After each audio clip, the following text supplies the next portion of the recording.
ಭಾರತೀಯ ಷೇರುಪೇಟೆ ಮಹಾಪತನ. ಬರೋಬ್ಬರಿ 19 ಲಕ್ಷ ಕೋಟಿ ರೂಪಾಯಿ loss. Charging them 24%.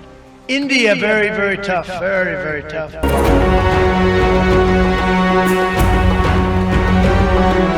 Vijaya Karnataka ವೀಕ್ಷಕರಿಗೆ ಸ್ವಾಗತ. ನಾನು ಶಂಕರ ಹೆತ್ತು. ಅಮೆರಿಕ ಅಧ್ಯಕ್ಷ ಡೊನಾಲ್ಡ್ ಟ್ರಂಪ್ ಸುಂಕದ ಎಫೆಕ್ಟ್ ಇಡೀ ಜಗತ್ತನ್ನ ಆವರಿಸಿದೆ. ಕಂಡು ಕೇಳರಿದ ರೀತಿಯಲ್ಲಿ ಜಾಗತಿಕ ಷೇರು ಮಾರುಕಟ್ಟೆಯಲ್ಲಿ ತಲ್ಲಣ ಸೃಷ್ಟಿಯಾಗಿದೆ. 1977ರ ಬ್ಲ್ಯಾಕ್ ಮಂಡೆಯ ಆತಂಕ ಜಗತ್ತನ್ನು ಕಾಡುತ್ತಿದೆ. ಇದಕ್ಕೆ ಭಾರತ ಕೂಡ ಹೊರತಾಗಿಲ್ಲ. ಸೋಮವಾರ ಷೇರು ಮಾರುಕಟ್ಟೆ ಓಪನ್ ಆದ ತಕ್ಷಣವೇ ಭಾರತದಲ್ಲಿಯೂ ಬ್ಲಡ್ ಬಾತ್ ಆಗಿದೆ. ದಲಾಲ್ ಸ್ಟ್ರೀಟ್ ನಲ್ಲಿ ಸೋಮವಾರ ರಕ್ತ ದೋಕುಳಿ ಸಂಭವಿಸಿದ್ದು, ನಿಫ್ಟಿ 21,800ಕ್ಕಿಂತ ಕೆಳಗೆ ಇಳಿದಿದ್ದರೆ ಸೆನ್ಸೆಕ್ಸ್ 3,000 ಪಾಯಿಂಟ್ಗೂ ಹೆಚ್ಚು ಕುಸಿತ ಕಂಡಿದೆ.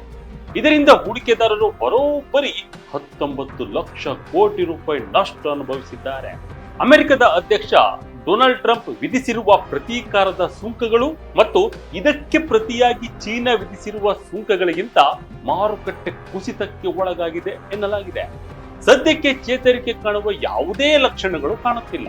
ಇಷ್ಟೊಂದು ಪ್ರಮಾಣದಲ್ಲಿ ಷೇರು ಮಾರುಕಟ್ಟೆ ಕುಸಿಯಲು ಕಾರಣವೇನು? ಕೇವಲ ಟ್ರಂಪ್ ನೀತಿ ಮಾತ್ರ ಈ ದಲಾಲ್ ಸ್ಟ್ರೀಟ್ನ ಬ್ಲಡ್ ಬಾತ್ಗೆ ಕಾರಣವಾಯ್ತಾ ಎಂಬುದನ್ನ ನೋಡೋಣ ಬನ್ನಿ.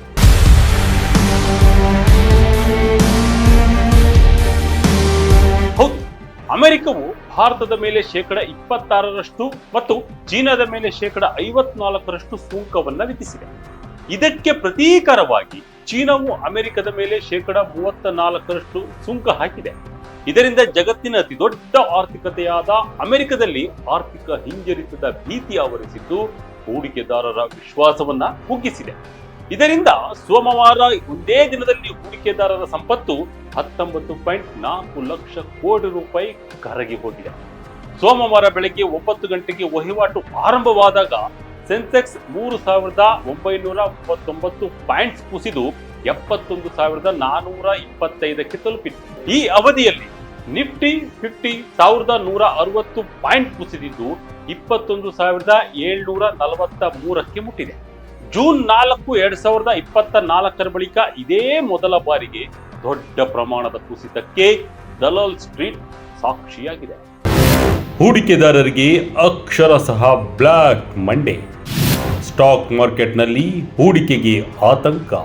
ಸೆನ್ಸೆಕ್ಸ್ನ ಎಲ್ಲಾ 30 ಪ್ರಮುಖ ಷೇರುಗಳು ನಷ್ಟದಲ್ಲಿದ್ದು, ಟಾಟಾ ಸ್ಟೀಲ್, ಟಾಟಾ ಮೋಟಾರ್ಸ್ ಸುಮಾರು 10% ನಷ್ಟಕ್ಕೀಡಾಗಿವೆ. Infosys, HCL Tech Mahindra, Reliance Industries, TCS ಹಾಗೂ L&T ಅಂತ ದೊಡ್ಡ ಕಂಪನಿಗಳು ಭಾರಿ ನಷ್ಟ ಅನುಭವಿಸಿವೆ. ಮತ್ತು ಈ ಕುಸಿತದಿಂದ BSEಯಲ್ಲಿ ಪಟ್ಟಿ ಮಾಡಲಾದ ಎಲ್ಲಾ ಕಂಪನಿಗಳ ಒಟ್ಟು ಮಾರುಕಟ್ಟೆ ಮೌಲ್ಯವು 19.4 ಲಕ್ಷ ಕೋಟಿ ರೂಪಾಯಿಗಳಷ್ಟು ಕುಸಿತವಾಗಿದ್ದು 383.95 ಲಕ್ಷ ಕೋಟಿ ರೂಪಾಯಿಗಳಿಗೆ ಇಳಿದಿದೆ. ಇದರಿಂದ ಹೂಡಿಕೆದಾರರು ಭಾರೀ ನಷ್ಟವನ್ನ ಅನುಭವಿಸಿದ್ದು, ಸ್ಟಾಕ್ ಮಾರ್ಕೆಟ್ನಲ್ಲಿ ಹೂಡಿಕೆ ಮಾಡಲು ಯೋಚಿಸುವಂತಾಗಿದೆ. ಇಷ್ಟೊಂದು ಮಟ್ಟದಲ್ಲಿ ಷೇರು ಮಾರುಕಟ್ಟೆ ಕುಸಿಯಲು ಕಾರಣಗಳು ಏನು ಎಂಬುದನ್ನು ನೋಡುವುದಾದರೆ, ದಲಾಲ್ ಸ್ಟ್ರೀಟ್ನಲ್ಲಿ ರಕ್ತ ದೋಕುಳಿ ಏಕೆ? ಟ್ರಂಪ್ ಪರಸ್ಪರ ಸುಂಕದ ಕರಾಳ ಎಫೆಕ್ಟ್. ಅಮೆರಿಕದ ಆರ್ಥಿಕ ಹಿಂಜರಿತ ಜಗತ್ತಿಗೆ ಆತಂಕ. ಪ್ರಮುಖವಾಗಿ ಅಮೆರಿಕದ ಅಧ್ಯಕ್ಷ ಡೊನಾಲ್ಡ್ ಟ್ರಂಪ್ ವಿವಿಧ ದೇಶಗಳ ಮೇಲೆ ಪರಸ್ಪರ ಸುಂಕ ಹೇರಿದ್ದು, ಇದಕ್ಕೆ ಚೀನಾ ಪ್ರತೀಕಾರ ತೀರಿಸಿಕೊಂಡಿರುವುದು ಮಾರುಕಟ್ಟೆ ಕುಸಿತಕ್ಕೆ ಕಾರಣವಾಗಿದೆ. ತಮ್ಮ ಸುಂಕದ ನಿರ್ಧಾರವನ್ನು ಟ್ರಂಪ್ ಸಮರ್ಥನೆ ಮಾಡಿಕೊಂಡಿದ್ದಾರೆ. ದೇಶಗಳು ಒಪ್ಪಂದ ಮಾಡಿಕೊಳ್ಳಲು ಸಿದ್ಧವಾಗಿವೆ. ಮಾರುಕಟ್ಟೆಯ ನೋವು ತಾತ್ಕಾಲಿಕ, ಕೆಲವೊಮ್ಮೆ ಏನನ್ನಾದರೂ ಸರಿಪಡಿಸಲು ಔಷಧಿಯನ್ನು ತೆಗೆದುಕೊಳ್ಳಬೇಕು ಎಂದು ಹೇಳಿದ್ದಾರೆ. ಚೀನಾ ಮತ್ತು ಜಪಾನ್ನ ಸೂಚ್ಯಂಕಗಳು ಕ್ರಮವಾಗಿ 10% ಮತ್ತು 8% ಕುಸಿದಿವೆ. ಇದು ದೊಡ್ಡ ಆತಂಕಕ್ಕೆ ಕಾರಣವಾಗಿದೆ. ಸುಂಕದ ಬಿಕ್ಕಟ್ಟಿನ ಜೊತೆ ಆರ್ಥಿಕ ಹಿಂಜರಿತದ ಆತಂಕ ಕೂಡ ಷೇರು ಮಾರುಕಟ್ಟೆ ಪತನಕ್ಕೆ ಕಾರಣವಾಗಿದೆ. ಪ್ರಮುಖ ಹಣಕಾಸು ಸಂಸ್ಥೆ ಗೋಲ್ಡ್ಮನ್ ಸ್ಯಾಕ್ಸ್ ಅಮೆರಿಕದಲ್ಲಿ ಮುಂದಿನ 12 ತಿಂಗಳಲ್ಲಿ ಆರ್ಥಿಕ ಹಿಂಜರಿತ ಉಂಟಾಗುವ ಸಾಧ್ಯತೆ 45% ಇದೆ ಎಂದು ಹೇಳಿದೆ. ಇದಕ್ಕೂ ಮುನ್ನ 35% ಆರ್ಥಿಕ ಹಿಂಜರಿತ ಆಗಲಿದೆ ಎಂದು ಗೋಲ್ಡ್ಮನ್ ಸ್ಯಾಕ್ಸ್ ಭವಿಷ್ಯ ನುಡಿದಿತ್ತು. ಇನ್ನು ಒಂದು ಹೆಜ್ಜೆ ಮುಂದೆ ಹೋಗಿರುವ ಇನ್ನೊಂದು ಪ್ರಮುಖ ಸಂಸ್ಥೆ JP Morgan Chase ಅಮೆರಿಕದಲ್ಲಿ ಇದೇ ವರ್ಷ ಆರ್ಥಿಕ ಹಿಂಜರಿತ ಉಂಟಾಗಬಹುದು ಎಂದು ಹೇಳಿದೆ. ಜಾಗತಿಕ ಮಟ್ಟದಲ್ಲಿ ಹೆಚ್ಚುತ್ತಿದೆ ಸೇಲ್ಗೆ ಒತ್ತಡ. ಕಚ್ಚಾ ತೈಲ, ಚಿನ್ನ, ಬೆಳ್ಳಿ ಬೆಲೆಯಲ್ಲಿ ಭಾರೀ ಕುಸಿತ. ಏಷ್ಯಾದ ಷೇರು ಮಾರುಕಟ್ಟೆಗಳು ಸಹ ಸೋಮವಾರ ಕುಸಿತ ಕಂಡಿದ್ದು, ಹಾಂಗ್ಕಾಂಗ್ನ ಹ್ಯಾಂಗ್ ಸೆಂಗ್ ಸುಮಾರು 11% ಇಳಿಕೆ ಕಂಡರೆ ಟೋಕಿಯೋದ ನಿಕ್ಕಿ 225 ಸೂಚ್ಯಂಕ 7% ನಷ್ಟಕ್ಕೀಡಾಗಿದೆ. ಶಾಂಘೈ ಕಾಂಪೋಸಿಟ್ 6% ಹೆಚ್ಚು ಕುಸಿತ ಕಂಡಿದ್ದರೆ ದಕ್ಷಿಣ ಕೊರಿಯಾದ ಕೋಪ್ಸಿ 5% ಇಳಿಕೆಯಾಗಿದೆ. ಜಪಾನ್ನ ಷೇರುಗಳು ಆರಂಭಿಕ ವಹಿವಾಟಿನಲ್ಲಿ ಕೆಳಮಟ್ಟ ತಲುಪಿದ ನಂತರ ವಹಿವಾಟನ್ನು ಸ್ಥಗಿತಗೊಳಿಸಲಾಯಿತು. ಶುಕ್ರವಾರದಂದು S&P 500 5.97%, ನಾಸ್ಡಾಕ್ 5.82% ಮತ್ತು ಡೌ ಜೋನ್ಸ್ ಇಂಡಸ್ಟ್ರಿಯಲ್ ಎವರೇಜ್ 5.5% ನಷ್ಟ ಅನುಭವಿಸಿದೆ.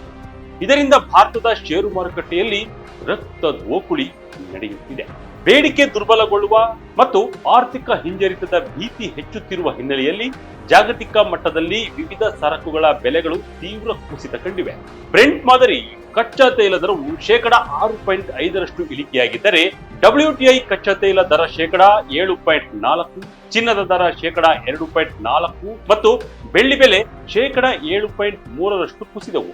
ಇತರ ಲೋಹಗಳ ಬೆಲೆಗಳು ಸಹ ತೀವ್ರ ಇಳಿಕೆ ಕಂಡಿದೆ. ತಾಮ್ರದ ದರ 6.5%, ಸತು 2% ಮತ್ತು ಅಲ್ಯೂಮಿನಿಯಂ ಬೆಲೆ 3.2% ಇಳಿಕೆ ಕಂಡಿದೆ.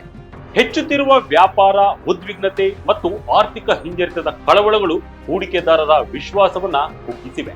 ಬೆಳವಣಿಗೆಯ ಕುಂಠಿತದ ಆತಂಕ ಕೂಡ ಭಾರತವನ್ನ ಕಾಡುತ್ತಿದ್ದು, ಜಿಡಿಪಿಯು ಬೆಳವಣಿಗೆ 6.3% 6.1% ಇಳಿಕೆ ಕಾಣುವ ಅಂದಾಜು ಇದೆ ಎನ್ನಲಾಗಿದೆ.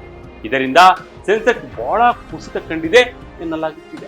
ಒಟ್ಟಿನಲ್ಲಿ ಟ್ರಂಪ್ ನೀತಿ, ಗ್ಲೋಬಲ್ ಟ್ರೇಡ್ ವಾರ್ನಿಂದ ಭಾರತೀಯ ಷೇರು ಮಾರುಕಟ್ಟೆಯಲ್ಲಿ ರಕ್ತದೋಕುಳಿ ಸಂಭವಿಸಿದೆ. ಟ್ರಂಪ್ ನೀತಿಯಿಂದ ಜಗತ್ತಲ್ಲಿ ಇನ್ನು ಏನೇನಾಗುತ್ತೋ ಗೊತ್ತಿಲ್ಲ.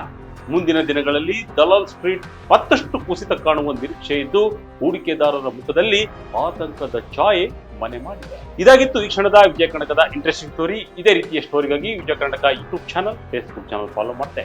ಧನ್ಯವಾದಗಳು.